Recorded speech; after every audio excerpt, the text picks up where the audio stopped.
This is UFO, Enemy Unknown, the enormously popular and well-regarded first XCOM title, released in 1994.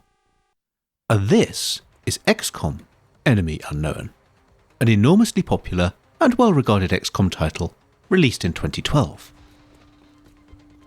But in between these games, XCOM got a little weird. 1995's follow-up to the original title, Terror from the Deep, used the same engine with some new assets and gameplay mechanics. This time, you're battling the aliens underwater, sending flying submarines to chase down their unidentified submersible objects. It also set the difficulty level to bastarding impossible. That's because of a bug in the original Enemy Unknown, where no matter what difficulty level you select, it defaults to novice. So players who thought they were playing on the super tough, superhuman considered the game far too easy and complained.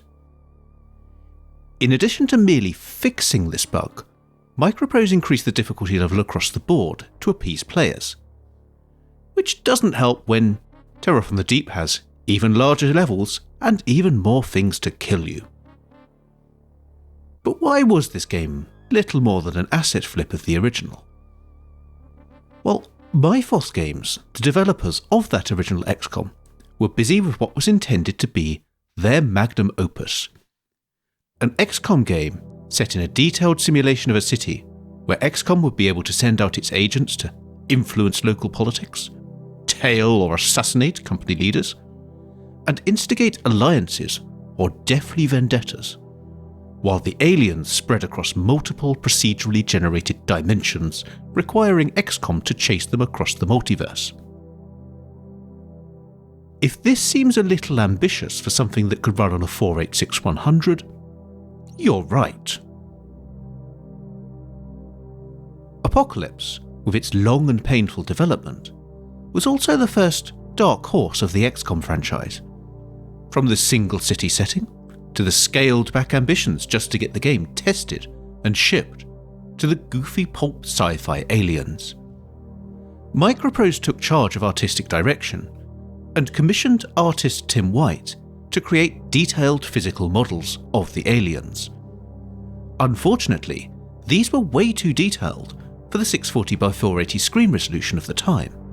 They had to be rebuilt in a 3D modeler, and even then didn't come out right. But more than any of these development challenges, it was the dark horse because it introduced something, to this day, considered antithetical to the XCOM series: real-time combat. The dual system combat, where you could choose either turn-based or real-time for each battle, was, in the words of creator Julian Gollop, truly innovative. Each mode had its own unique strategies, and made the game accessible to people who found the turn-based system fiddly and complicated. Like me, and that's why Apocalypse is still my personal favourite XCOM game. But for those purists, it wasn't XCOM. If only they knew what was to happen next. While Julian Gollop was busy working on Apocalypse, Microprose were looking to expand the series away from its strategy roots. With ID's Doom a recent memory, and first-person shooters the hot property of the moment, they envisaged a combination of FPS and XCOM. This was to be XCOM Alliance, a game with the fast pace of a shooter, but where you would also have to manage and lead your squad through each level. It made Apocalypse's development hell look like a pleasant stroll through the isometric park. After multiple redesigns, multiple studios working on it, and of course changing to Unreal, the engine of choice for struggling vaporware FPS projects of the late 90s, it was eventually cancelled by Infogrames in 2002 after they bought Hasbro's struggling software publishing business, containing what was left of Microprose. But let's go back to the released games.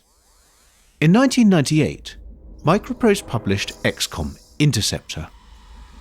If you thought so much as having a real-time icon on your screen was a betrayal of everything XCOM stood for, this was not going to be a good time for you, because this time we have XCOM Wing Commander. Interceptor shoehorned a new outer space war with the aliens into the timeline between Terror from the Deep and Apocalypse. It's an interesting idea, I guess, but it's not the XCOM people expected. It's not even a good Wing Commander clone, with borderline unplayable flight controls and many bugs.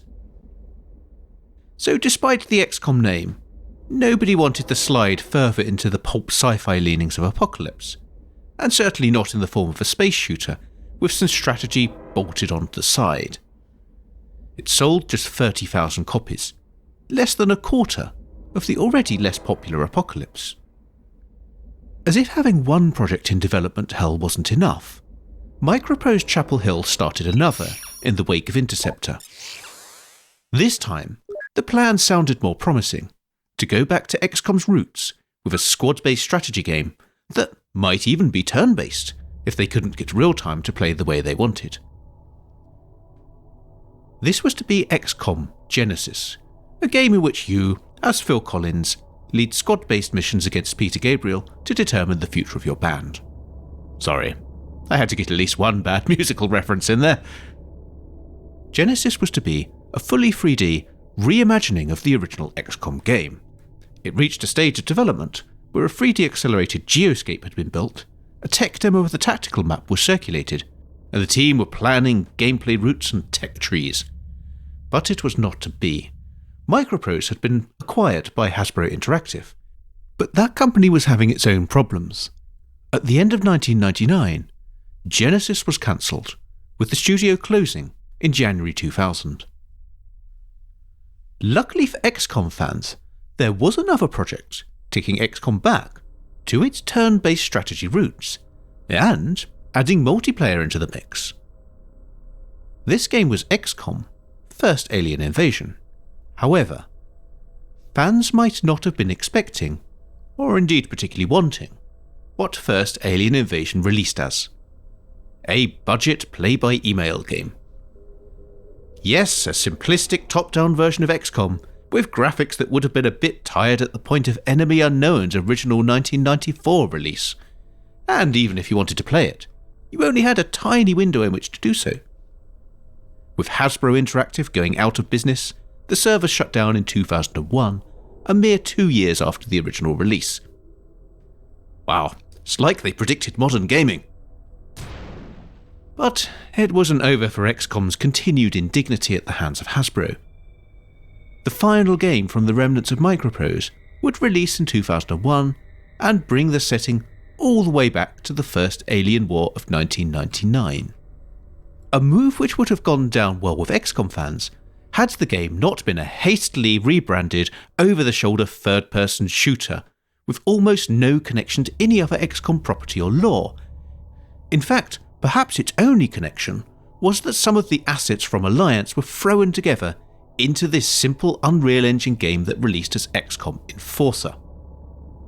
To see how truly faithful to XCOM Enforcer is, check out this little piece of gameplay. Take caution, however. You are only designed to carry one weapon at a time, so choose wisely. Yes, because that's how XCOM works. XCOM Enforcer was a hasty attempt to put something out on the market with the XCOM name on it, and it showed. This game feels rushed. It came out the same year as Return to Castle Wolfenstein, and yet looks like William Shatner's Tech War from 1995 with a bit of coloured lighting. At one point, while I was collecting footage, aliens stopped spawning entirely, leaving me to run around the level alone. Weirdly, the occasional bug aside, I think it's held up better than Interceptor. Once you get over the shonky camera angle, the dated graphics, and the simple gameplay, it's decent enough mindless fun. But mindless fun and simple gameplay are not exactly what come to mind when you think of XCOM.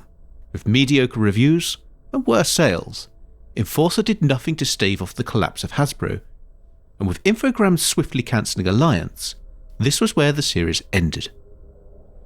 A mixture, grand ambitions, unfortunate missteps, and increasingly bizarre and unwanted offshoots. At least until Firaxis rebooted the series in 2012. But that was a critically acclaimed and best-selling game, leaving XCOM's wilderness years to be forever unloved, forgotten, and weird.